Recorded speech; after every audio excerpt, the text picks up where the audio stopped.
Okay, magandang araw mga lods. Dahil wala nga akong magawa ngayon, kaya naisipan ko sirain ko yung upuan na hindi naman namin ginagamit para makuha ko lang yung kahoy kasi sayang din pwede mong panggatong pag wala kang gas, di ba? In case ba. Kaya tara mga lods, samahan nyo ko. Mangwasak tayo ng upuan.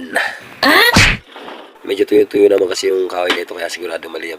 Tsaka alam nyo ba mga lods, hindi ko pa nasasabi sa inyo. Laking probinsya din pala ako kaya sanay ako sa mga ganitong gawain. Yung mga gatong-gatong doon sa bahay sa amin, sa probinsya. Puro gatong lang dati doon sa amin. Kahit ngayon nga diluto pa rin doon ng gatong. Pero meron na rin kalan doon kasi bumili na rin kami ng kalan doon. Pinaayos na rin yung bahay.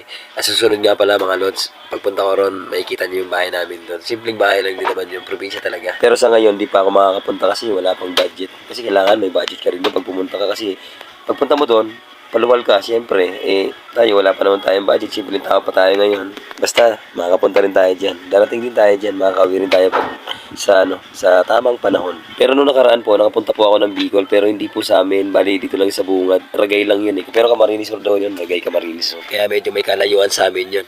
Medyo malayo pa ngayon dahil dun Sa amin pa kaya sa amin medyo dulo na rin yun. Kaya yun ang mga lods, makakapunta rin ako dyan pagdating ng panahon.